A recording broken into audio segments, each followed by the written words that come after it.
Welcome to Vox Scream, a kill team podcast where we aim to help players of all skill levels supercharge their game and separate the signal from the noise.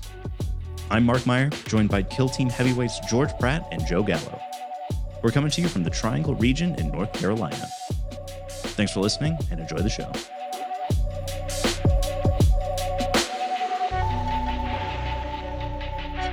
All right, welcome, boys. Happy New Year to you both.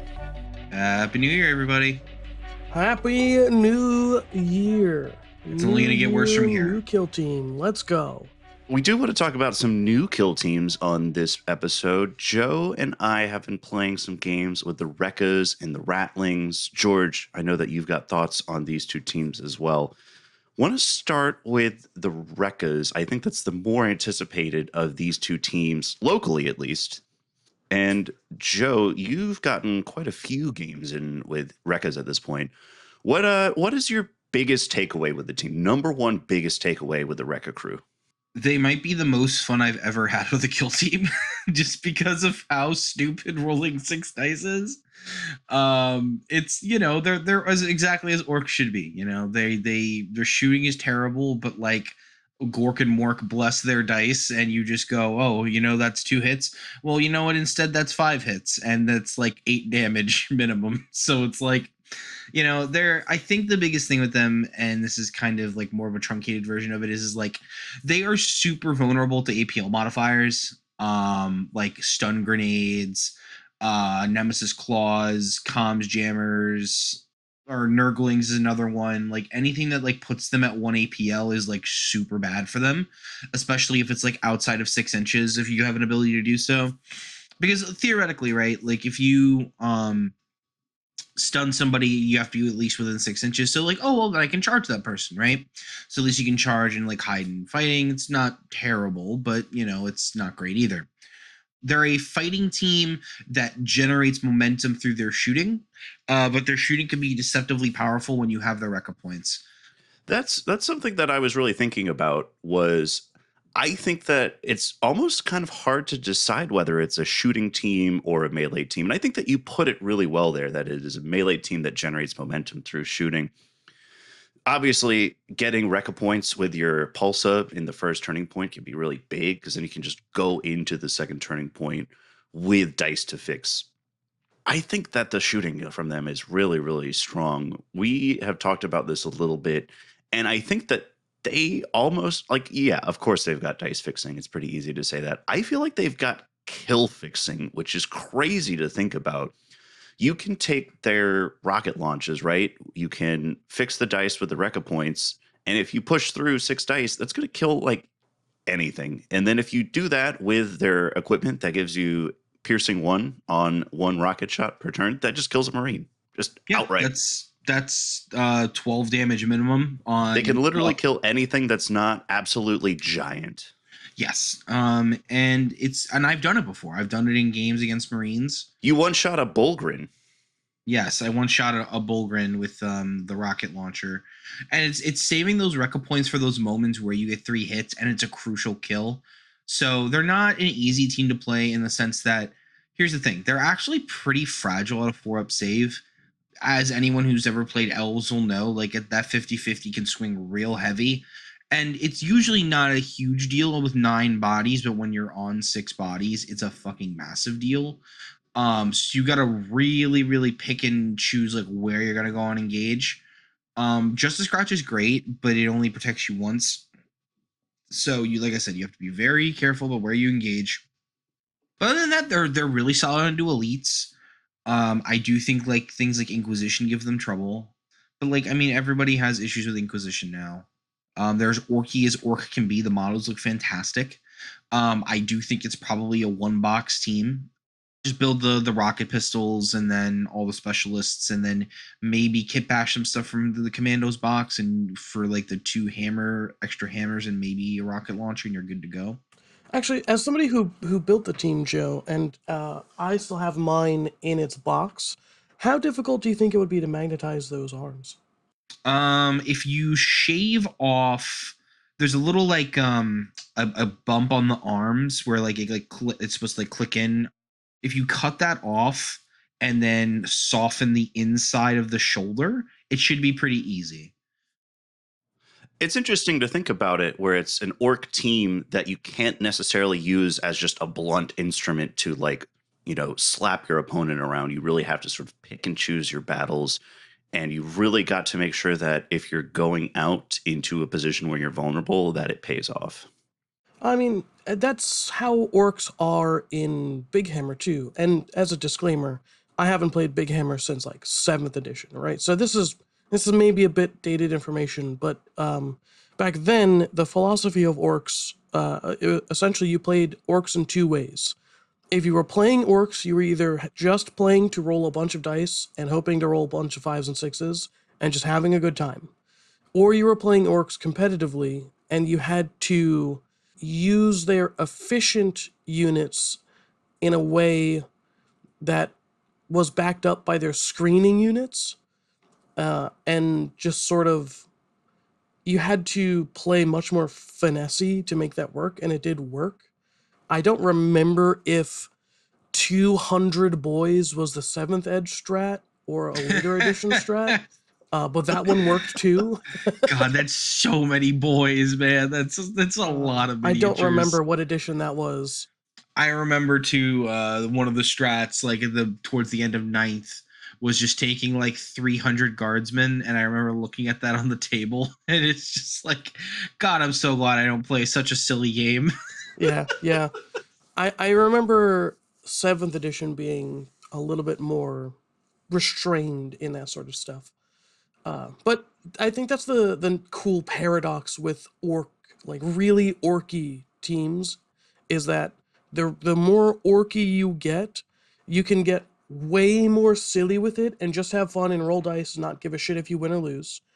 Or if you want to win or lose, you have to really embrace the variance and the spikes and dips of your attacks, and just ride that variance roller coaster into victory. It's really cool. Yeah, it's great, and that's exactly how they play.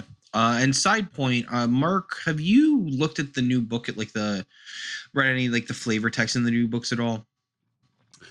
Yeah, I haven't read like a lot of the narrative stuff like at the beginning of the book, but I've read like the designer's commentary. Something I noticed, and I was just curious if you, George, had noticed this, if you've gone through that at all. They kind of stripped a lot of the narrative stuff out of there, like some of the flavor stuff, like particularly the parts that I'm thinking about. Is like there's usually a section, or at least there was a section in the book, where it like gives you like naming conventions, quirks for your squads. Even I feel like the actual like sections for the lore might have gotten stripped out a little bit, which is a little sad to me, because I always loved going through those like sections and like giving my guys names and stuff like that. And I'll kind of like wrap that around to like the little bow here of the last little bit on Wreckas. Ultimately, while I enjoy like playing Wreckas, orcs are just like not my thing lore wise, so they will likely sit on my shelf until I feel like just rolling a bunch of dice. I like my emo little space marines, and I just like being able to like tell a cohesive story in my head versus like, oi boss, let's go get some scrap, or oi boss, let's go murder some people. Like I know like if you break 40k down, like that's ultimately like the goal for everyone, but like I don't know. I'm a lore guy first and foremost, so like I read a ton of the books, so like I try to go through Brynel Cunning and get myself hyped up, but it's just like they're too silly, man. They're just not serious at all. Yeah, I mean, war is serious business, that's for sure. I had one last question on the Wreckas. So if obviously I think this is pretty safe to call a one box kill team, but I have my commandos already built up. What is the size differential between one of these boys? They are exactly the same size. Cool. So I think that most people who have both teams would be able to pretty easily proxy in like your Breacha boy Minus for an the extra. knob. Say what? Minus the knob. Yeah, The knob is the knob. The knob is of knob size. As is a knob is. chonk. He's very chonk. He's also the MVP of the team. As I discovered, he can literally generate 2 Wrecka points if you both shoot and fight. Yeah, that's a lot, dude. But I mean, I'm just thinking, I don't think you're going to need to like flex more than a couple guys. But like your Rocket Boy can be a tank buster pretty easily, and then you've got, as an extra fighter, you can throw in the Breacher Boy. I will say, if you do plan on taking the heavy rocket, it's a little harder to say like, oh, this is the heavy rocket, because the heavy rocket is like significantly taller than the normal rocket. So to keep that in mind. Well, you can only take one. Like I think that you build the Rocketeer from the box every time. Oh no, I'm talking about like the gunner, because the gunner can take the heavy as well. Yeah, you can take a whole team of gunners and a whole team of heavy Yes. rockets. Yes, And which would be hilarious. Speaking of a whole team of gunners and generating Wrecka points, gunners just get a free Wrecka point if they shoot at something that someone else has shot at, which I think is hilarious and may make a full team of gunners not competitive, but viable. Here's my thing. I haven't had that come up once in a game, because I'll be honest, either you don't hit or you kill your target. Like that has been the exact thing that has happened to me. Like by the time I'm getting around to shooting that target, either the same thing happens or I don't need the Wrecka points. Like it's the way that I mostly generate the Wrecka points has been just through naturally rolling dice. And it's the way you're going to get the most out of it, right? So like generally speaking, the squigs, if you're playing them right, you should be, from between both squigs, you should be rolling about 24 dice, which generally should generate you about 4 to 5 Wrecka points to let your other guys start doing stuff. That's assuming your other guys don't start generating Wrecka points too. Yeah. Which is more than enough for the game. The bomb squigs are basically Wrecka point generators. They get to run up the board, distract your opponent. If they die, you just try and blow them up anyway, even if they're only rolling dice on themselves. And then, like, it's if they go and kill anybody, it's just found money. It's like in our game of Wreckas versus Ratlings, you got the initiative and you were able to run up and blow a bomb squig up on a Bullgryn. And I think you brought it down to like 3 wounds, 4 wounds. Yeah. You dealt a lot of damage to it. But it was just, I mean, you generated like 3 or 4 Wrecka points from that interaction, and then you were able to take another shot and then just kill the that one. I think you did just outright kill the Bullgryn with the next shot because you dice fixed it. I sure did. And also, fun thing, and one of my favorite things about the team is the guy was just able to smash a hole in the Volcus wall, giving my guy a straight shot to the Bullgryn. I do love that. Just doing the Kool-Aid man of bursting through the wall and going, "Oh yeah!" And then this little red turd rolls through the wall and just blows up and kills an Ogryns. Man, they've got such great faction equipment too. Oh, the extra armor is useless, but everything else is like so good, so much value. The extra armor is useful in elf matchups when they all have fucking power swords. So Corsairs. Yes, well, Corsairs and Blades of Cain. Yeah. So I'm interested, Joe, what is the generic loadout that you think you're going to be taking into like 90% of matches? Oh, yeah. So Knob is going to be rocket pistols and the Choppa. The Rocketeer, I 90% of the time take the Pulsa with the rocket launcher. I take 1 gunner, 1 fighter. The gunner is going to have the normal rocket launcher. The heavy rocket launcher is not worth your time, even though hitting on 4s is significantly better. Like I said, the idea is you should have at least 3 Wrecka points on hand before you're shooting with him, so that way you can kind of finesse whatever issues you're going to have with your accuracy. And then the other specialists. So the blow up hammer man, who's awesome. I love him. The Demolisher. And then Mr. Robot Hands, who punches guys for an inch. Funniest thing you can do with him is like you can punch people into their own minds and stuff like that, which is very funny. Oh, that's really funny. Yeah, okay. Yeah, I know, right? All right. Yeah, it's great. I didn't really think about a use case for that guy. That's solid. Yeah. You punch people into their own minds. So like, for example, you punch a Jaeger into their own minds and shut them off, which is very funny. You can punch them yourself into double engagement. So like, for example, like if your guy's like 3 inches back and let's say it's a Space Marine, you're probably going to hit them 3 times. So the 3rd time, punch, they're dead because it's 15 wounds. And then you just use deploy to fight again. Now you're in engaged range of another guy. So, there's tons of fun things you can do with the punching man. Like I said, I had a ton of fun with this team. It's just a shame I just like orcs lore-wise just do not get my jimmies going. So they're fun. They're a ton of fun. If you love orcs, you're gonna fall in love with this team. Hell yeah. That's super cool. I'm so excited to get this team built. You should. You're gonna have a ton of fun, George. As somebody who like you and you don't roll dice, you would just fix your dice. It's like you're the novitiates thing, right? Like it doesn't matter.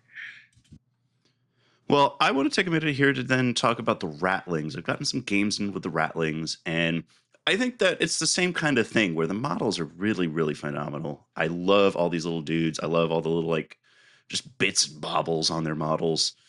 Well, their giant, smelly feet. All right, that's They're how do you just know this they're just smelly? halflings. Huh? They're just halflings. Like it's like the thing with 40k. It just happens all the time. We just stole something from fantasy, and it's just ours now. Yeah, look, I love dwarf teams. So dwarfs in space, great. Hobbits in space, let's fucking go. The team itself, though, it's a hard mode team. I've played 3 games with them so far, and it is very, very difficult to have everybody in position. I mean, this is a whole team of heavy gunners. I mean, that is just heavy, no riders. If you want to shoot with your good profile, you are not moving. I mean, obviously, I think we've got to start the conversation here with the Ogryns, the Bullgryns, and the Ogryns. Just really strong dudes. Yeah, I think Ogryns outclass Bullgryns in almost all matchups. Like, the only time I think you want a Bullgryn is if you're going up against Gellerpox or Chaos Cults, stuff with their main threat is a big, dense, heavy melee guy. In which case, you take your double block shield, your power maul, and you just block them out and just say, okay, you were now stuck inside engagement with me, and now my tank guy is going to shoot you. Yeah. I ended up playing against Legionnaires with these guys, and I did take the double parry shield, and I felt really strong with that. The funny thing is that they had I want to say, so I went up against the Anointed with it. Anointed just rolled a bunch of, I think it rolled a crit. No, it rolled 2 crits, and so it ended up rending into a 3rd crit. What mark did he have? Uh, that was Slanesh. Yeah, it was Slanesh. So I was hitting one worse, and that's not great for this team. Yeah, I mean, ultimately, like let's beat the drum. Get rid of that fucking ploy because it's so fucking annoying. Get rid of it on Plague Marines too. Yeah. And then I ended up going against the Chosen, same sort of thing, rolled 3 6s, and so my parry shield just wasn't able to get the job done, but still really good. And I mean, I agree. Like, I was having a hard time finding the use case for the Ogryn in my head, but then it was just like, once I actually like took it and really tried to play around with it, it's the damage on charge, the Ripper gun, just really, really good. And honestly, like, their ploy to get a reroll if you're within 3 inches of an objective, that is like really, really, that's a big area. Oh, it's massive. Yeah, you really don't have to move that far up your side of the board to contest like the mid-board objective and get that reroll. Yeah, and it also works in your opponent's territory, somewhere you'll never be. Yeah, that's for sure. Yeah, that was something I noticed, Mark. You kind of struggling to like do objectives and stuff like that. Do you feel like that is a problem in general with the team? Yeah, I think that this is a team that, so it's tough because you need your Bullgryns and your Ogryns on objectives to contest them, and you need them out there kind of, tying people up. You need your Ratlings to go and support them, though, and that's really hard for them to do because that means you have to move your Ratlings up the board, and that's not something they really want to do. Like, Ratlings are going to die if they get touched by anything. They should not survive shooting attacks.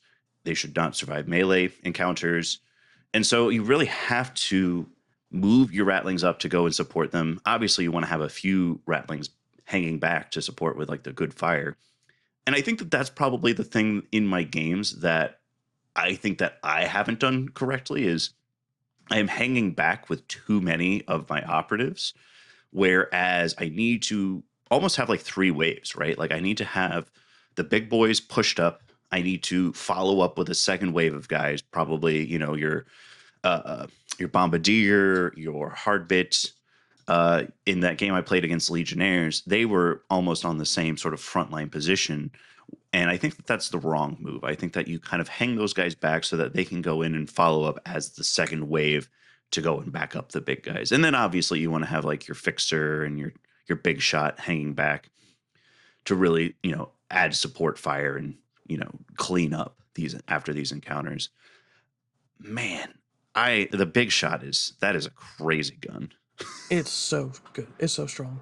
So we played a game not too long ago, a couple of Yeah, days just a ago. couple days ago we did Uh, Angels of Death versus the Ratlings. yeah, and I tried to outshoot you. I think the only melee dudes I took was the captain and the grenadier, and then everyone else was shooty. And I did that, and as I was doing that, I told you, I think this is wrong. I think I should take more assaults, even though you have Ogryns and Bullgryns. I think that's the correct call. And I ended up punching you more than shooting you, which kind of validated my thoughts on that. But Yeah, you also have 6 wounds, so it didn't matter.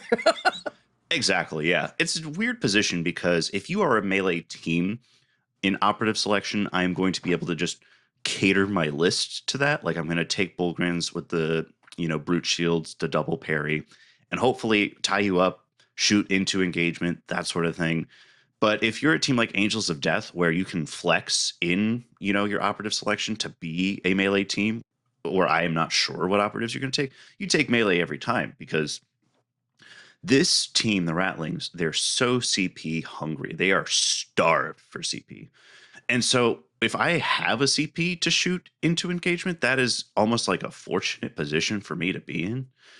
And similarly, like all you have to do is kill the Ogryns. In all of my games, my Ogryns are not surviving. Like they are, if not just wiped out by the end of Turning Point 2, then it is just they're and maybe that's something to explore, but finishing this point, like if once the Ogryns are dead, it's just like this team is kind of just like a bunch of You've lost all your ability to move up the board when the Ogryns die. exactly. Yeah. So Yeah, that's I'm thinking that like maybe my problem is I've played my Ogryns too aggressively. Maybe I need to only move one or two of them up like at the start of the game and then really go in with my kind of like how I was playing Gellerpox. You have one like big dude staged to go and do something, and then the rest of them are kind of hanging back, waiting to respond to how you encounter that first Ogryn. yeah, possibly. I'm also thinking because you are right in that the team is incredibly CP hungry, and taking less Ogryns gives you free ploys, and it can be a strategy or firefight ploy, which is interesting to sort of think about. Do I take maybe 2 Ogryns and then get a free super cover ploy or free silent ploy? I think Yeah. that's a great point because I think if that's one of your big takeaways, Mark, I think that might actually be a really interesting thought Yeah. to I like mean, that was one of consider. the very first thoughts I had was do you take two big boys and then a free ploy? And I've come to the same conclusion after talking to you guys that I think most people have, and it's just that Ogryns and Bullgryns are just too strong to leave at home. But I mean, man, just having sniper positions as a free ploy that you would get every turn would be huge for this team. It would be a lot of extra threat on Turning Point 1. It would mean having more CP to do stuff like sharp shot and shoot into engagement range, shoot and hide. Honestly, if you're taking sniper positions, you might not need shoot and hide, but still. Yeah, I think there are some teams, like shooting teams, that you can sacrifice maybe even 2 Ogryns and get 2 free ploys, and then now you're just better at shooting than the other shooting team, like Kazakin or Pathfinders or whatever. And so you can just rely on your shooting and Ogryn to push certain places. And in that case, I think I'd take the 3-up save Bullgryn just to just stand in a place and be a tank and force Yeah. people unengaged to take away. Yeah, absolutely. And also, if you're playing with two big boys as opposed to three, you're not going to feel as like because frontline assault and giving your big boys rerolls on enemy territory and within 3 inches of objectives again really strong. You're going to do that on your big turn almost certainly. But if you're only taking two, you're not necessarily as like compelled to do that. Like you're probably still going to do it, but it's not just like a guaranteed thing anymore. Yeah. But in our game, I definitely noticed that my biggest fear with that team seemed to be realized in that you're just not going to be able to move up the board and contest objectives. Like it's just not a thing that you're going to be able to do. And for instance, in our game, my grenadier just door fought your Bullgryn and just killed it in 2 fights.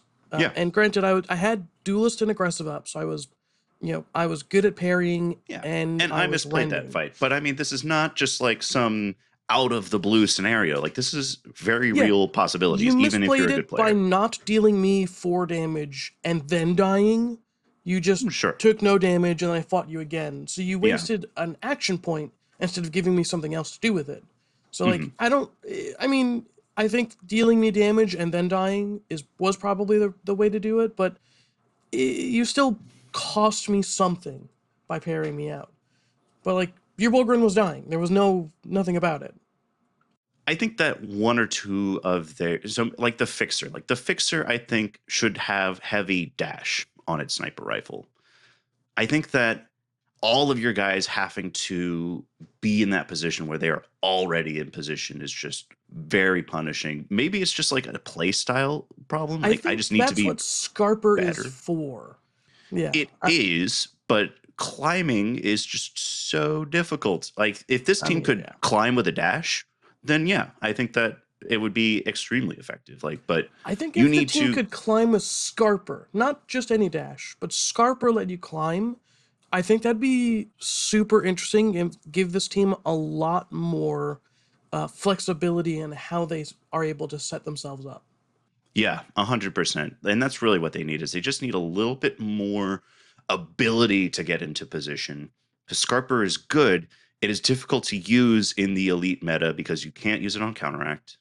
And you are like, it is good in the sense where it's like, okay, well, you can get in that last little bit to be in position to take the shot.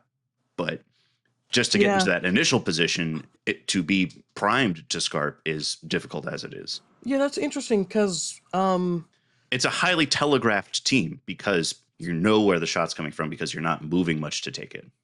I think that is actually less telegraphed if you're playing against a horde team, because Scarper, you can think of Scarper as getting half of your opponent's activations in free dashes. So against elites, you need to set up everyone but 3 dudes. You get 3 dudes who can Scarper and be sneaky. But against, say, Inquisition, which is 10 activations, you can Scarper with 5 of your dudes.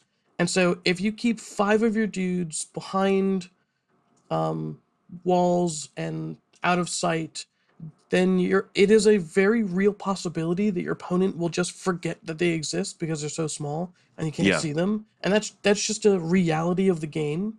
And it's not like you're going to be playing like a shithead and not telling your opponent where stuff is. It's just you're both playing a game, and it's up to your opponent to remember where your models are. And if your models are small and out of sight, that's just a thing that can happen. Like, I forget about my models when they're under Octarius and I can't see them. Yeah, happens to the best of us. And so I think Scarper is mostly useless into elites and really, really powerful into horde teams. Like, overly powerful. And that's kind of where I've ultimately fallen with the team, is if we're thinking about Kill Team 3 as this framework where teams are either in the top tier or with everyone else. I think this team is not in the top tier. I think they're close. They have the damage and they have the big boys, and those things can deal with elites. But I think that they struggle into those matchups because of, like we've said, how Scarper interacts with a low body count, and just the flexibility and the obviously the strong plays of those teams, right? Like, in my game against Legionary, I had every advantage I could have possibly wanted. I went first every turn that mattered, and I can blame it on dice if I really wanted to, but I don't think that's it. I think that this is a team that needs everything to go perfectly against these top tier teams. But I think, but also as that, Legionary are still busted. So, oh yeah, exactly. But like Angels of Death, that's a winnable matchup. But again, like, we can debate whether or not that team is like at the top of that A tier. Yeah, another time. In our game, I don't think dice had anything to do with it on either of our sides. No. I am fully prepared to acknowledge that I misplayed that game. A lot of that's just still learning the team, and yeah, you're still. I've been sort of analyzing my own play lately and thinking about what I need to do to improve, because frankly, I've not been playing well in the new edition. And it's really just kind of developing the game plan. I'm at the point where I'm starting to understand like how to pick tac ops and play tac ops, but I need to, commit and actually like execute on those game plans that I'm making. And I'm playing a little bit too killy when I need to be playing a little bit more, focused on points. I need to, obviously we talk about, oh, you can just ignore the crit up. I think again, that is hyperbole to me because you can it can be a smaller part of your game plan, but if you just ignore it, your opponent scores 6 points on it. And it's kind of hard to win when your opponent is just going to get 6 points. And I will say, like, that is quite literally how I went like undefeated in the league for the most part. A lot of people just kind of forgot about the crit op, and I would just very often score 6 points on it. Yeah, that's what I'm saying. I think that there are, again, like people are saying it and it is hyperbole, but that means there is truth to it. You can have it be a smaller part of your game plan, but you need to score like 2 or 3 points on it. Yeah, yeah. When people say, especially when I say, because I say it all the time, ignore the crit up. I don't mean just don't do the crit up. I mean there are some missions where transmission, for example, no one can score that unless someone does the mission action and then holds the point. But it doesn't matter who does the mission action. So if you ignore the crit op until someone pushes the button, then you can fall down on that objective like a bag of bricks and like hammer anyone out of it. And now they did the work and you scored the points. And there's a couple of missions where you can let your opponent do the work and then you can score the points. But in any mission where you do the work and you immediately score the points, don't ignore those. Yeah. Yeah, I mean, what we've been saying locally is like, oh, well, you have to play. Well, that's true. But you also have to play security. You also have to play. I mean, like 6 or 7 out of these missions, you really have to kind of put in the work on. A couple more thoughts on Ratlings before I get into one last question that I want to ask you guys. The faction equipment for these guys really, really good. I think that stolen goods needs to be a once per turning point thing. This is a CP hungry team. If I am spending a whole equipment point on stolen goods, I want to be able to at least have the chance to gain the CP every turn. Otherwise, I think they need to change the dice math on it a little bit. It's a D6, and on a 1 you lose, and then like on a It's a D3. that's what I'm saying is right now Yeah. it's a D3, and on a 1 you lose the CP, on a 2 you get a free CP, and on a 3 your opponent loses a CP, and that's fine. That's a whole equipment point for a chance at 1 CP or a 1 CP swing. And you look at, for example, the Wreckas. They just have a equipment where you can, well, first of all, you just get a free ploy the first time you use it, and then you get to use that ploy for free whenever you have Wrecka points, which is going to be most turns. That makes me feel like this is just not worth taking. The stolen goods. I agree. It's not worth taking. Don't take it. It's bad. Yeah, but what I'm saying is it could be worth taking if it was instead of a D3, a D6, and you only lost the CP on a 1. I would roll that dice. Again, this is such a CP hungry team that I would roll that dice if it was just even a little bit better of a chance of doing so. Yeah, if it was D6 on a 1 you lose, on a 2 to 4 you gain, on a 5-6 your opponent loses, then at once per battle I would do that. Or if Yeah. it's once every turn on a D3 as it is, I still wouldn't personally, but I think it would be better.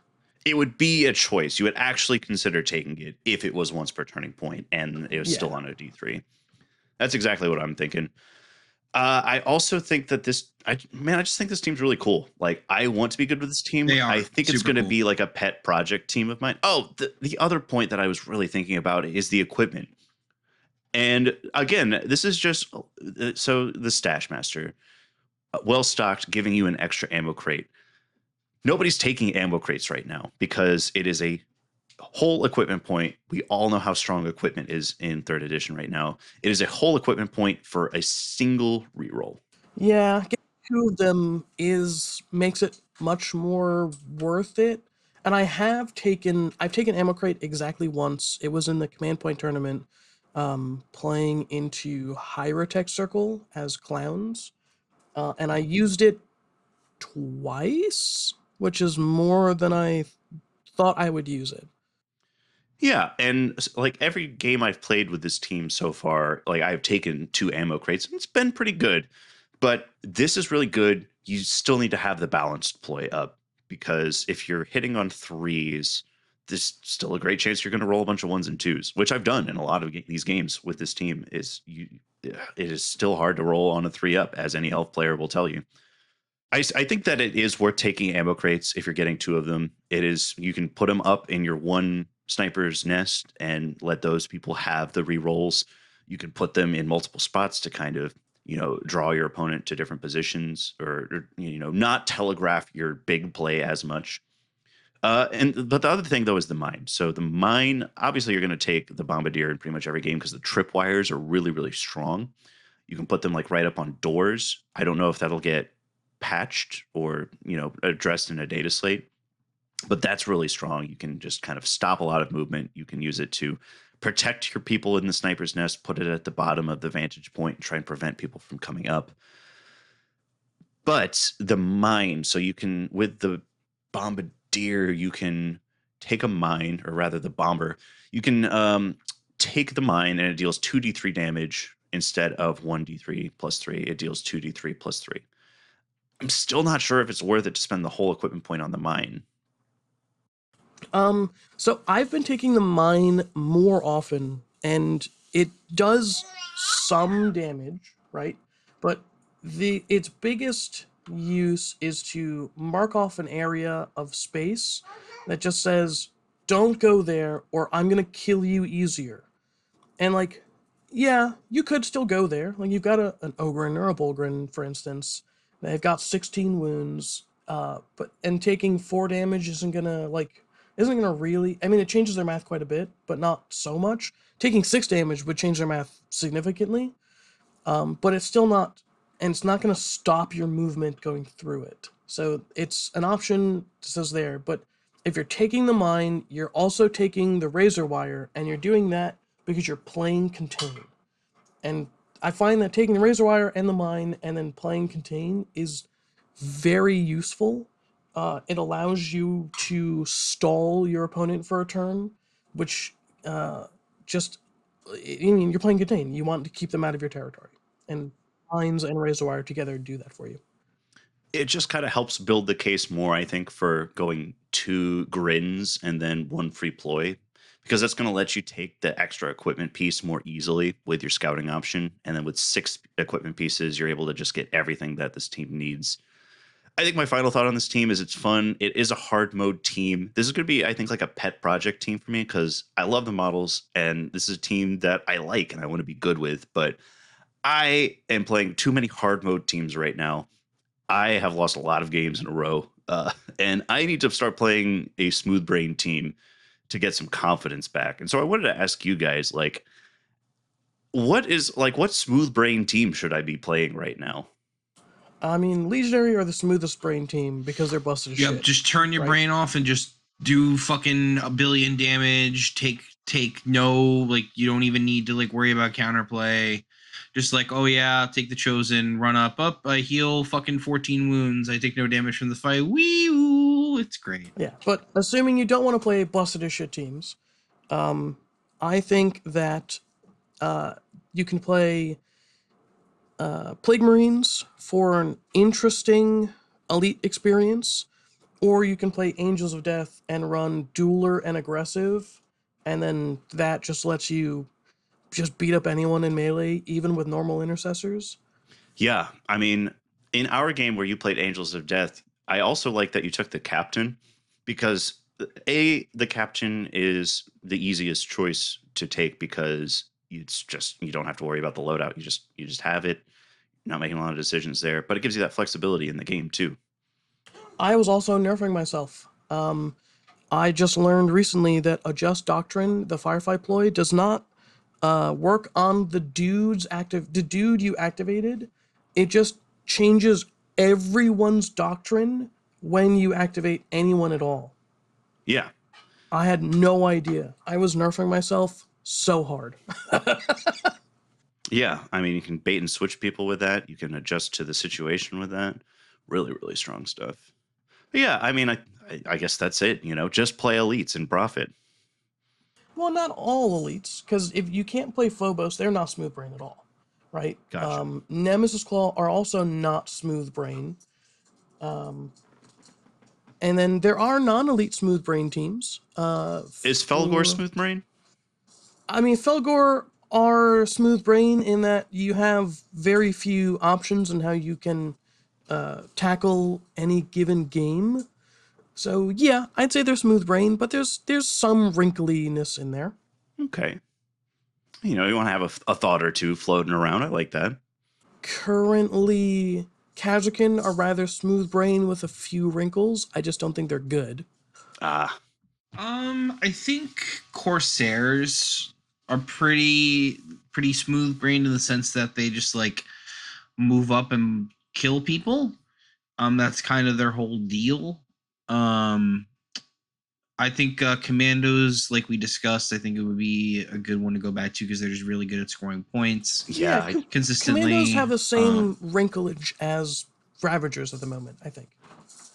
Oh, certainly, and that wrinkle being exactly, fucking Yeah, I mean, if 5-6 anointed, pretty static game four. plan, but ultimately multiple ways to sort of get to point B from point A.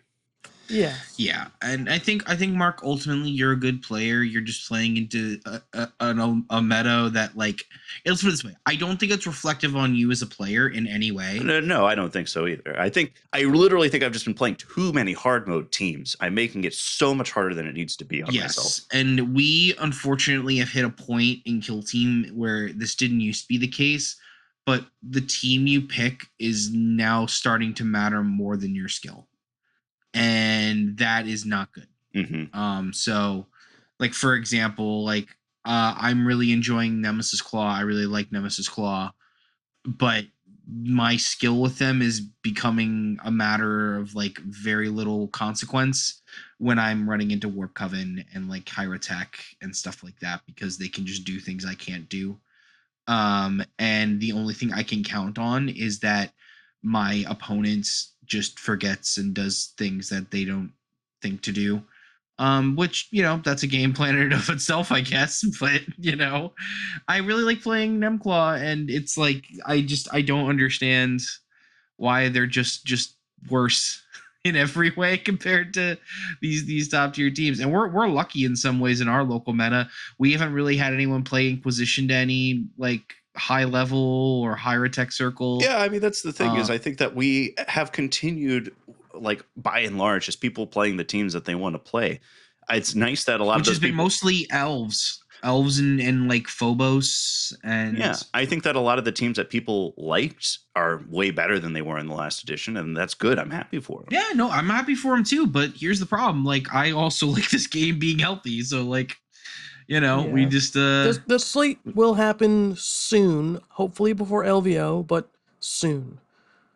So, George, are you locked in on Legionnaire if we don't get a slate? Yeah, and it's not even because I want to win. It's because playing against Legionary as any other team fucking sucks, and I hate that experience. True. So It's no. I mean, the biggest thing for me is like I'm just hitting on fours like all the fucking time. It's so annoying. Like I'll give you an example. I just played Andy with Nemesis Claw, and I did my game plan. I set up my double threats. Vox screams, Lost Initiative. Vox screamed the one, Return Tonight the other one, so I can have my threat set up. But really, what I'm counting on is God help me, my dice behave, right? Like I really got to count on I just don't eat shit the bed from hitting on fours. Yeah, and like the only way that I can even feel a little better about the Legionary match is if I'm also playing Legionary and I have to subject my opponent to the same bullshit they're subjecting me to. Yeah, and I was thinking exactly. It's not ideal. I don't like that, but I don't want to play into that experience with no way to do anything about it. Yeah, I mean, like we make jokes about fun team all the time and play what you want to play, but at the end of the day, it's like you're going to have less fun if you are playing into a team that you're going to play against in these big tournaments, and you just like it is frankly unfun to play against Legionary. I think we can all agree No, on it is. Yeah. It 100% is unfun. It is 100% unfun playing And Warp Coven. against Warp Coven. It's just those two Yeah. teams are unfun. Like, I've had fun playing against Inquisition. I've had a lot of fun playing against Tyrotech. Yeah. I like those two teams are good. They're strong, but they're not They're not unfun. They're not unfun. They don't break the game. They're just strong. My biggest fear is they're going to go with a light touch, and we're stuck in this until March or April. Well, I mean, I don't think that they need more than a light touch. Again, I think it's just if we We need more than a light touch. Legionnaire needs a serious rework. Yeah, those two teams need more than a light touch. Like, the Slanesh ploy is just too strong. The reduced piercing rubrics are fucking unkillable. Like, there's a lot on both teams that need to be touched on. And this is not even like saying like we don't even need, like, maybe we even need adjustments to like counteract, right? And I say this as a person who is a Chaos Space Marine fanboy. I think those two teams are too strong and they're not fun. Yeah, and I'll take it further. I think Inquisition needs to go down to the changes that it had last edition. And I think we also need a lot of teams to get raised up. Like, for example, Scouts just needs their extra body back. I don't know why the fuck they took it away.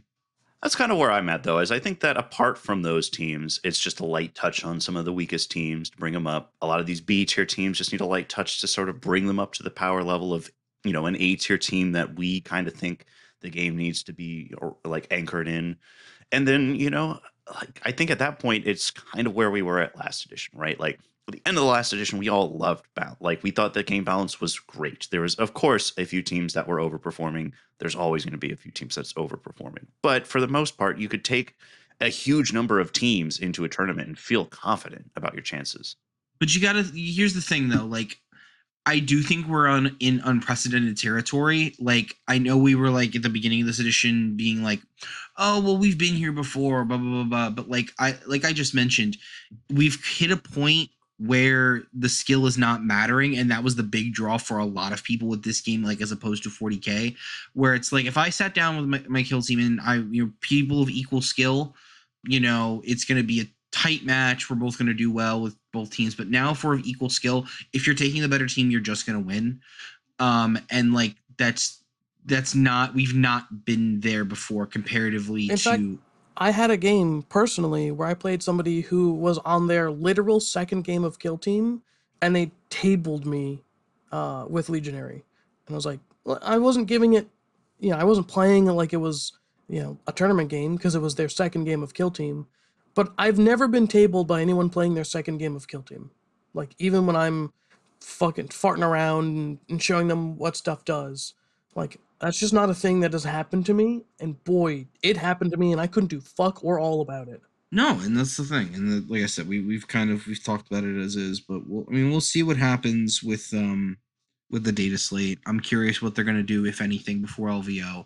I think they need to do something before LVO because LVO is likely going to be the biggest tournament of the year. And I don't know. I mean, here's the thing. If it becomes apparent that isn't going to be one before LVO, you might see a bunch of people drop, and I wouldn't blame them. Yeah, which would be really sad.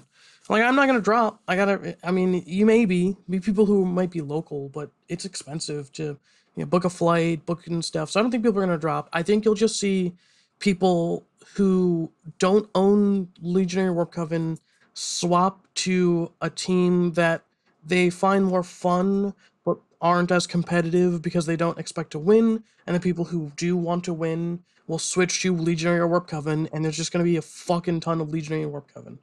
Hopefully it shows up before then. Oh yeah, and it's exciting to think about because if there is going to be a data slate before LVO, that means it's probably coming next Thursday, and so hopefully, it would have to be, right, George? I don't know. I read the packet and I don't remember any of it. Yeah. Okay. Well, fair enough. I'm just here. I don't know what the fuck you want from me. I was actually talking about this with Daniel, who runs the tournaments over in the Triad.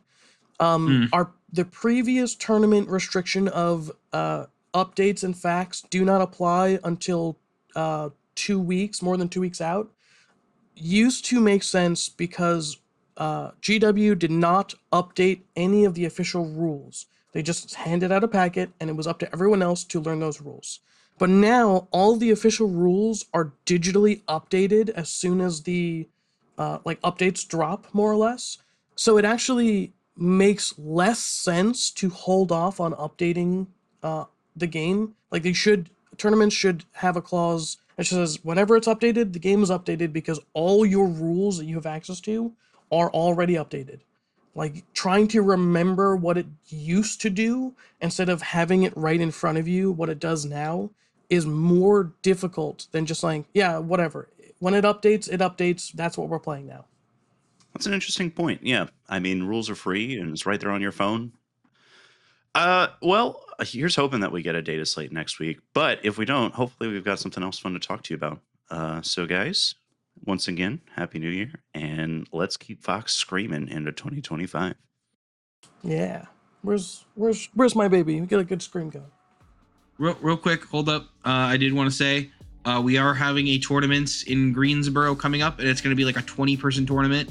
So we're probably going to have a pretty solid tournament report to bring back to you guys next week. So I'm really looking forward to that because it's like the first big tournament that we have of this edition. So I'm super excited about it. Yeah, I will not be playing Legionary into that. I'm playing Angels. Yeah, I was about to say, please God, George.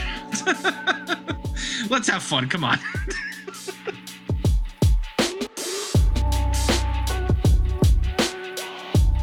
We hope you enjoyed this episode of Vox Screen. You can find us on Apple Podcasts, Spotify, Amazon, YouTube, or anywhere else you get your podcasts. Please follow, subscribe, and leave us a review. Any of those things are going to help us grow. Thanks for listening, and we'll be back soon with another episode.